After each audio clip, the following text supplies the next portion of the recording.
তড়িঘড়ি করে বিদ্যুতের দাম বৃদ্ধি, গ্রাহক পর্যায়ে ইউনিট প্রতি ১ টাকা ৫২ পয়সা বাড়িয়ে ১০.৫ টাকার বেশি নির্ধারণ। পহেলা জুন থেকে কার্যকর, ব্যয়ের চাপে ক্ষুব্ধ ভোক্তা।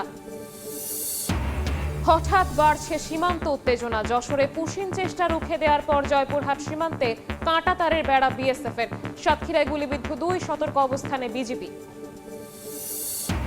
নির্যাতন করে টিকে থাকা যায় না, সব দলকে রাজনৈতিক কর্মকাণ্ড করতে দিতে হবে, ঠাকুরগাঁওয়ে বিএনপি মহাসচিব।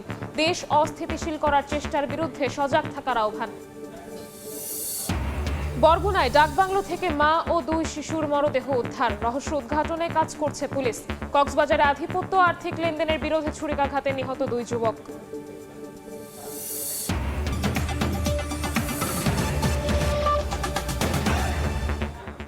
জনপদের সময়ের সঙ্গে আছি আমি শবনম নিবিড়। গণশুনানির মাত্র ৫ কার্যদিবসের মাথায় তড়িঘড়ি করে বাড়ানো হলো বিদ্যুতের দাম।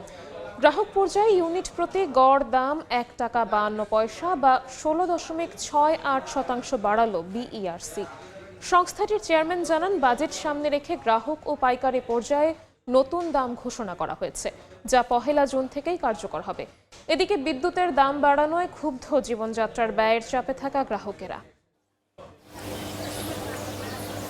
জ্বালানির দাম বৃদ্ধির মধ্যে এবার সাধারণ মানুষের কাঁধে নতুন বোঝা। অনেকটা তাড়াহুড়া করেই বাড়ানো হলো বিদ্যুতের দাম।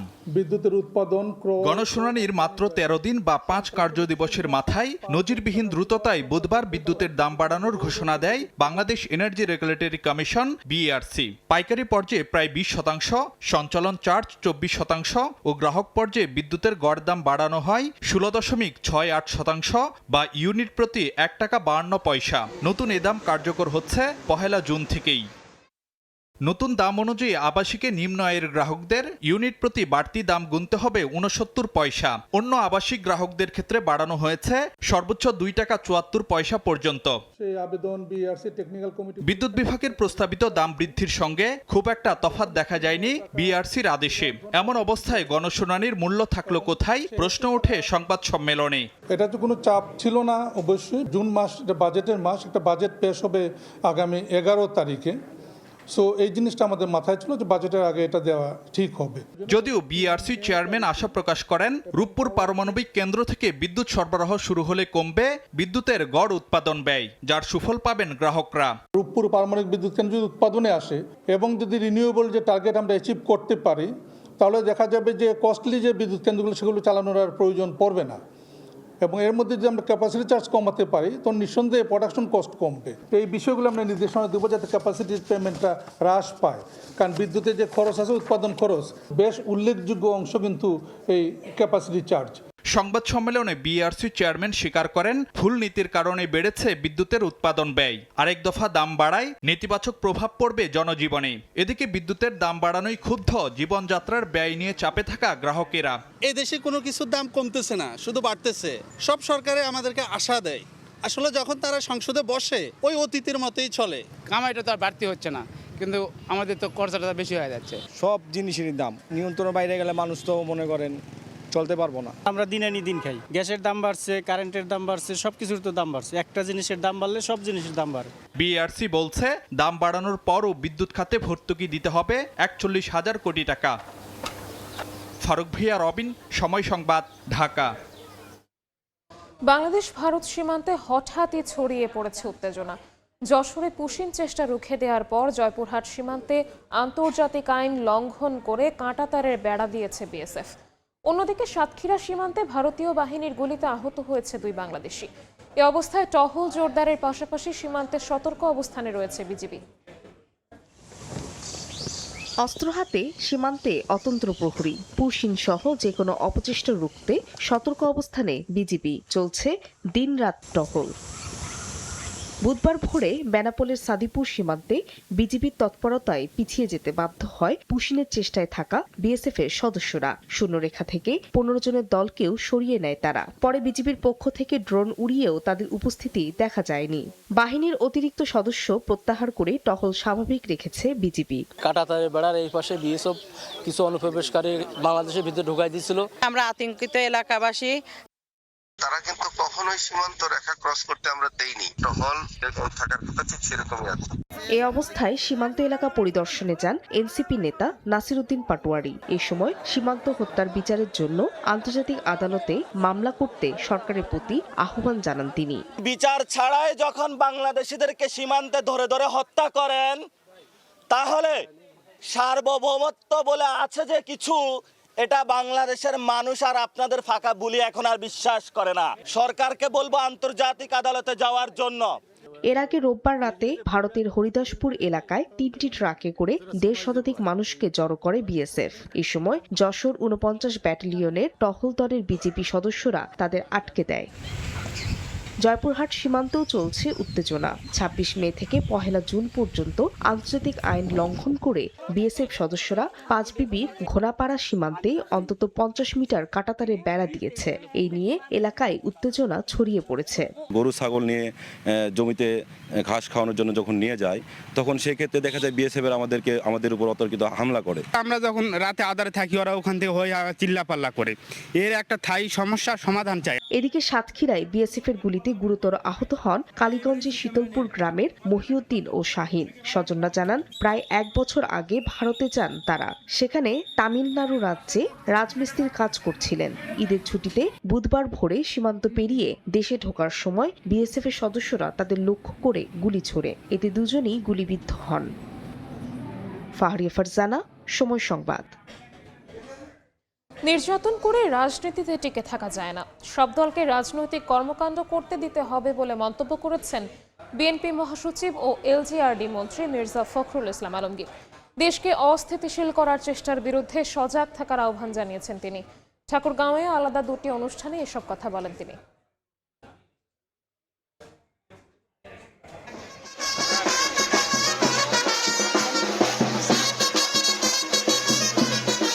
ঠাকুরগাঁয়ে নতুন 2 উপজেলা ঘোষণা হওয়ায় সংবর্ধনা দেয়া হয় বিএনপি মহাসচিব ও এলজিআরডি মন্ত্রী মির্জা ফখরুল ইসলাম আলমগীরকে। বুধবার বিকেলে নতুন উপজেলা ভুলির গণসংবর্ধনা অনুষ্ঠানে যোগ দেন বিএনপি মহাসচিব। অনুষ্ঠানে দলের নেতাকর্মীদের উদ্দেশ্যে তিনি বলেন, নির্যাতন করে রাজনীতিতে টিকে থাকা যায় না, তাই সব রাজনৈতিক দলকে তাদের কর্মকাণ্ড করতে দিতে হবে। জনগণ আপনাদের উপর আস্থা রেখেছে, সেই আস্থার মূল্য আপনাদেরকে দিতে হবে। পিটিয়ে নির্যাতন করে ক্ষমতায় টিকে থাকা যায় না। যাকে তাতে হাসিনায় টিকে থাকি, তাই না? আমরা বাংলাদেশে একটা সুন্দর, সুষ্ঠু, সহনশীল গণতান্ত্রিক রাজনীতি চাই। আমরা সমস্ত রাজনৈতিক দলগুলোকে তাদের কর্মকাণ্ড করতে দিতে চাই, তাদের বক্তব্য রাখতে দিতে চাই, জনগণের সামনে যেতে দিতে চাই। তাদের মধ্যে থেকেই তারা জনগণ বেছে নিবে। আমরা সংসদকে কার্যকরী করতে চাই। এর আগে দুপুরে রুহিয়াকে নতুন উপজেলা করায় এলাকাবাসীর আয়োজনে রুহিয়া উচ্চ বিদ্যালয় মাঠে গণসংবর্ধনা অনুষ্ঠানে অংশ নিয়ে মির্জা ফখরুল বলেন, একটি মহল দেশকে অস্থিতিশীল করার চেষ্টা করছে, তাই সবাইকে সজাগ থাকতে হবে। আজকে খুব দুঃখ হয় যখন আমি দেখি, শুনি যে আমাদের তরুণরা, যুবকেরা তারা মাদকাসক্ত হয়ে পড়েছে। এটা একটা জাতিকে ধ্বংস করে দেয়। এর থেকে আমাদেরকে মুক্ত হতে হবে। আমি আবেদন জানাবো, অনুরোধ জানাবো আমাদের তরুণদেরকে যে তারা যেন এগুলো থেকে মুক্ত থাকে এবং একটা সামাজিক আন্দোলন করে তোলে এই মাদক থেকে দূরে থাকার জন্য। জনাব তারেক রহমানের নেতৃত্বে আমরা সামনের দিকে এগিয়ে চলেছি। ইনশাআল্লাহ আপনারা সেই সমর্থন অব্যাহত রাখবেন এবং সকলকেই আপনারা উদ্বুদ্ধ করবেন নিজের এলাকাকে, আপনাদের উপজেলাকে গড়ে তোলার জন্য। বিএনপির মহাসচিব আরও বলেন, সব রাজনৈতিক দলের কেন্দ্রবিন্দু যেন সংসদ হয়, সেজন্য সংসদকে কার্যকর করতে হবে। দেশের মানুষ বিএনপির প্রতি আস্থা রেখেছে, যা নিজেদের কর্মকাণ্ডে দেখাতে হবে।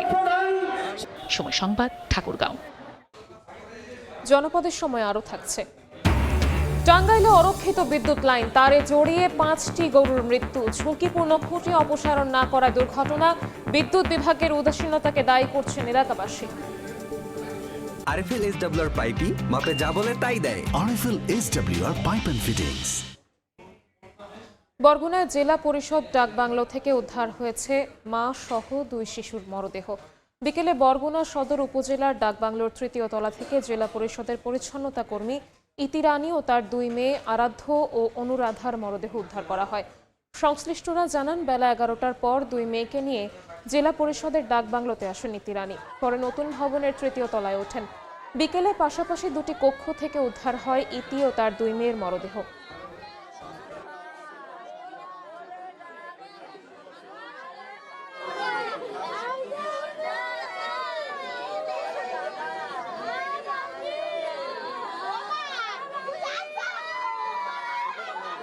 আমি শুনেছি বিভিন্ন এনজিও থেকে তার টাকা নেওয়া আছে চড়া সুদে, সে এনজিও টাকা দিতে পারতেছে না।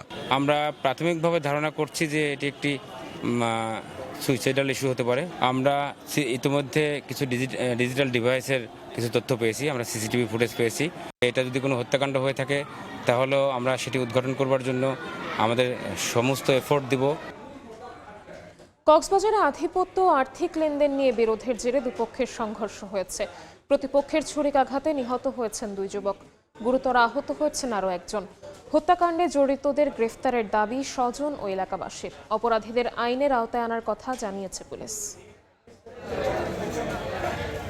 কিছুদিন আগে আশরাফুল ইসলাম ও মোহাম্মদ উসমান নামে স্থানীয় 2 যুবকের মধ্যে মোবাইল ফোনে বাগবিতণ্ডা হয়। এরই জেরে মঙ্গলবার মধ্যরাতে কক্সবাজার শহরের পাহাড়তলী ইসলামপুর এলাকায় দুপক্ষের লোকজন সংঘর্ষে জড়িয়ে পড়ে। এতে দুপক্ষের পাল্টাপাল্টি ছুরিকাঘাতের ঘটনা ঘটে। ঘটনার পর আহতদের কক্সবাজার জেলা সদর হাসপাতালে নেওয়া হলে চিকিৎসক হৃদয় নামে একজনকে মৃত ঘোষণা করেন। গুরুতর আহত অবস্থায় আসিফ নামে আরেকজনকে চট্টগ্রাম মেডিকেলে নেওয়া হলে বুধবার সকালে চিকিৎসাধীন অবস্থায় তার মৃত্যু হয়। হত্যাকাণ্ডে জড়িতদের গ্রেপ্তারের দাবি স্বজন ও এলাকাবাসীর। আমার ভাই তো নির্দোষ, আমার ভাই কিছু করে নাই, কেন মরছে এটা আমরা বিচার চাই। আর এটা তো লেনদেন নাই, তুমি মাত্র হারিয়ে পারে বলে সেটা হারে বন্ধুরে অথবা বন্ধুও বাইও এবং কি হারানো ভাই জানতো না জানি। যারা দুষ্কৃতি করার পর ক্ষতি করছে আর পর কোন করছে কোনের মাধ্যমে বিচার কাছে বাজি। অপরাধীদের আইনের আওতায় আনার কথা জানিয়েছে পুলিশ। মাদক বা যে কোনো টাকার লেনদেন নিয়ে কোনো মামলা হয়নি, প্রক্রিয়াধীন আছে, মামলার আইনগত ব্যবস্থা নেওয়া, গ্রেপ্তারের প্রচেষ্টা অব্যাহত আছে। পাহাড়তলীর ইসলামপুর এলাকাটি অপরাধের অভয়ারণ্য হিসাবে পরিচিত। দিনরাত চলে মাদক ও অবৈধ কর্মকাণ্ড, অভিযোগ স্থানীয়দের। সুজাউদ্দিন রুবেল, সময় সংবাদ, কক্সবাজার। আক্রমণে শিশু মৃত্যুর পর সরানো হলো বাগেরহাটের ঐতিহাসিক খান জাহান আলী মাজারের কুমিরকে। 2 ঘন্টার চেষ্টায় মাজারের দিঘি থেকে কুমিরটিকে তুলে খুলনার বন্যপ্রাণী রেস্কিউ সেন্টারে পাঠানো হয়েছে। দিনাজপুরের আত্রাই নদীতে গোসল করতে নেমে পানিতে ডুবে আপন 2 ভাইয়ের মৃত্যু হয়েছে। এদিকে চট্টগ্রামের সীতাকুণ্ডে গুলিয়াখালী সমুদ্র সৈকতে জোয়ারের তীব্র স্রোতে ভেসে যাওয়া 8 পর্যটককে জীবিত উদ্ধার করা হয়েছে। অন্যদিকে খুলনার রূপসা নদীতে নিখোঁজের 2 দিন পর 80 বছর বয়সী বৃদ্ধের লাশ উদ্ধার করা হয়েছে। নদীতে গোসল করতে নেমে প্রাণ গেল 2 ভাইয়ের। ঈদের ছুটিতে দিনাজপুরের চিরির বন্দরে শ্বশুরবাড়িতে বেড়াতে এসে পরিবারের সদস্যদের সঙ্গে লিচু বাগান দেখতে যান রাজধানীর মিরপুর 11 এলাকার মান্না ইসলাম ও তার ছোট ভাই সাদ্দাম ইসলাম। বুধবার দুপুরে খানসামা উপজেলার আত্রাই নদীর বালুমহল এলাকায় আত্রাই নদীতে গোসল করতে নামলে গভীর পানিতে তলিয়ে যায় 2 ভাই। খবর পেয়ে 2 ভাইয়ের মরদেহ উদ্ধার করে ফায়ার সার্ভিস। স্থানীয়দের দাবি, অবৈধভাবে বালু তোলার কারণে নদীতে গভীর গর্ত তৈরি হওয়ায় দুর্ঘটনার ঝুঁকি বেড়েছে। চট্টগ্রামের সীতাকুণ্ডে গুলিয়াখালী সমুদ্র সৈকতের একটি ঝুঁকিপূর্ণ এলাকায় গোসল করতে নেমে স্রোতের কবলে পড়েন 8 পর্যটক। খবর পেয়ে স্থানীয় গ্রাম পুলিশ, উদ্ধারকর্মী ও এলাকাবাসী দ্রুত উদ্ধার অভিযান চালিয়ে তাদের উদ্ধার করেন। খুলনার রূপসা নদীতে গোসল করতে নেমে 2 দিন আগে নিখোঁজ হওয়া 80 বছর বয়সী অনিল কুমার সাহার মরদেহ উদ্ধার করেছে পুলিশ। নগরীর 2 নম্বর কাস্টম ঘাট এলাকার রকি ডকের সামনে নদী থেকে মরদেহটি উদ্ধার করা হয়। মিরন আহমেদ, সময় সংবাদ। নড়াইলে স্বামীর লাশ নিয়ে ফেরার পথে অ্যাম্বুলেন্স দুর্ঘটনায় স্ত্রী সহ 2 জনের মৃত্যু হয়েছে। খুলনায় যাত্রীবাহী বাস পুকুরে পড়ে মারা গেছেন এক যুবক। কুড়িগ্রামে ট্রাক চাপায় প্রাণ গেছে অটোরিকশা যাত্রী। স্বামীর মরদেহ ফেরা হলো না বাড়ি, মাঝপথেই সড়ক দুর্ঘটনায় প্রাণ গেল স্ত্রী সহ 2 জনের। বুধবার ভোরে রাজারবাগ পুলিশ হাসপাতাল থেকে পুলিশ কর্মকর্তা তাহেরের বাবা ইসমাইল হোসেনের মরদেহ নিয়ে গ্রামের বাড়ি যশোরে যাচ্ছিলেন স্বজনরা। ঢাকা নড়াইল মহাসড়কের বালিয়াডাঙ্গা এলাকায় পৌঁছালে বেপরোয়া গতির বাসের সঙ্গে অ্যাম্বুলেন্সের সংঘর্ষ হয়। ঘটনাস্থলে মারা যান ইসমাইল হোসেনের স্ত্রী জাহানারা। হাসপাতালে নেয়ার পর মৃত্যু হয় চালকের। আহত পুলিশ উপপরিদর্শক তাহের সহ ৫ জনকে যশোর মেডিকেল কলেজ হাসপাতালে পাঠানো হয়। চাচা মারা গেছে, চাচার নিয়ে আমরা আসতেছিলাম। আশা করতে আমাদের এই অ্যাম্বুলেন্সে আসলে নড়াইলে এসে এখানে বাসের সাথে অ্যাম্বুলেন্সের মুখোমুখি সংঘর্ষ হয়েছে। তারপর থেকে অ্যাম্বুলেন্স উল্টে যাতে আমাদের চাচি মারা গেছে। সড়ক দুর্ঘটনায় 2 জন মারা যায় আর 5 জন আহত হয়। যে ঘাতক গাড়ি আমাদের পুলিশের হেফাজতে আছে, পরবর্তী আইনগত ব্যবস্থা প্রক্রিয়াধীন। এদিকে খুলনা যাত্রীবাহী বাস পুকুরে পড়ে এক যুবক নিহত হয়েছেন। সকালে পাইকগাছা থেকে যাত্রী নিয়ে শহরে যাচ্ছিল বাসটি, হঠাৎ নিয়ন্ত্রণ হারিয়ে রাস্তার পাশের পুকুরে পড়ে যায়। আহত 8 যাত্রীকে ডুমুরিয়া স্বাস্থ্য কমপ্লেক্সে ভর্তি করা হয়। সুনামগঞ্জের শান্তিগঞ্জে কুরিয়ার সার্ভিসের একটি কাভার্ড ভ্যানের চাপায় রিক সূত্রধর নামে এক শিশু নিহত হয়েছে। এছাড়া কুড়িগ্রামে ট্রাক চাপায় প্রাণ গেছে অটোরিকশার এক যাত্রী, আহত হয়েছেন 2 জন। ওমর ফারুক, সময় সংবাদ। টাঙ্গাইলে অরক্ষিত বিদ্যুতের তারে জড়িয়ে 5টি গরু বিদ্যুৎস্পৃষ্টে মারা গেছে। স্থানীয়রা জানায় কালীহাতির কস্তুরীপাড়া ভ্যাংলা গ্রামে ভেঙে যাওয়া কাঠের খুঁটির পরিবর্তে স্থাপিত ঝুঁকিপূর্ণ বাঁশের খুঁটিতে বিদ্যুতের তার পেঁচানো ছিল।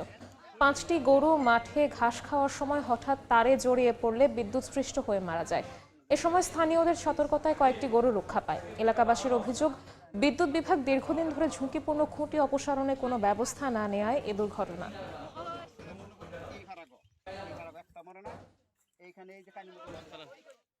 রাজশাহীতে জমজমাট আমের বাজার। বানেশ্বর হাটে গোপালভোগ, ক্ষীরসাপাত ও ল্যাংড়া জাতের আম বেচাকেনা হচ্ছে প্রতিদিন অন্তত অর্ধ কোটি টাকার। গাছ থেকে আম পেড়ে রাখা হচ্ছে ঝুড়ি ও ক্যারেটে, সেখান থেকে পাইকারি বাজারে, এরপর সরবরাহ করা হচ্ছে রাজধানী সহ দেশের বিভিন্ন এলাকায়। রাজশাহীতে জমে উঠেছে আমের বাজার। জেলার বানেশ্বর হাটে প্রতিদিন অন্তত অর্ধ কোটি টাকার গোপালভোগ, ক্ষীরসাপাত ও ল্যাংড়া জাতের আম বেচাকেনা হচ্ছে। ঈদের পর হাটে ক্রেতা সমাগম কিছুটা কম হওয়ায় আশানুরূপ দাম না পাওয়ার কথা বলছেন ব্যবসায়ীরা। তবে দাম কমায় খুশি ক্রেতারা। গোপালভোগ যাচ্ছে 12, 13, 14, 16, 12, 18 আর 18 1000, 1100। প্রচুর আম আমদানি, দামটা একটু কম। এখান থেকে কিনে আড়তে যা প্যাকেট হয়, আড়ত থেকে গাড়িতে চলে যায়। আম বাণিজ্য কেন্দ্র করে পুঠিয়া উপজেলায় প্রত্যক্ষ ও পরোক্ষভাবে প্রায় 50,000 মানুষের কর্মসংস্থান হয়। প্রত্যেক দিন 1 কোটির উপরও বেচা কেনা হবে। এখান থেকে যে আমগুলো বানেশ্বরে যে আসে, মোটামুটি কয়েকটা জেলার থেকে আম আসে এখানে। প্রশাসন ও কৃষি বিভাগের কঠোর নজরদারির কারণে শতভাগ নিরাপদ ও রাসায়নিক মুক্ত আম বাজারজাত সম্ভব হচ্ছে বলে জানান সংশ্লিষ্টরা। প্রশাসন থেকে শুরু করে আমাদের কৃষি বিভাগ সকলেই সচেতন আছে। এক্ষেত্রে ম্যাঙ্গো ক্যালেন্ডার অনুসারে তারা কিন্তু আমটা হারভেস্ট করছে। কৃষি বিভাগের তথ্য মতে চলতি মৌসুমে রাজশাহীতে 2,44,000 মেট্রিক টন আম উৎপাদনের লক্ষ্যমাত্রা নির্ধারণ করা হয়েছে। সাইফুর রহমান রকি, সময় সংবাদ, রাজশাহী। জনপদের সময় শীর্ষ সংবাদগুলো জানিয়ে দিচ্ছি আরও একবার। তড়িঘড়ি করে বিদ্যুতের দাম বৃদ্ধি, গ্রাহক পর্যায়ে ইউনিট প্রতি 1 টাকা 52 পয়সা বাড়িয়ে 10.5 টাকার বেশি নির্ধারণ। 1 জুন থেকে কার্যকর, ব্যয়ের চাপে ক্ষুব্ধ ভোক্তা। হঠাৎ বাড়ছে সীমান্ত উত্তেজনা, যশোরে পুশিন চেষ্টা রুখে দেওয়ার পর জয়পুরহাট সীমান্তে কাঁটা তারের বেড়া বিএসএফের। সাতক্ষীরায় গুলিবিদ্ধ 2, সতর্ক অবস্থানে বিজিবি। এবং নির্যাতন করে টিকে থাকা যায় না, সব দলকে রাজনৈতিক কর্মকাণ্ড করতে দিতে হবে, ঠাকুরগাঁওয়ে বিএনপি মহাসচিব। দেশ অস্থিতিশীল করার চেষ্টার বিরুদ্ধে সজাগ থাকার আহ্বান।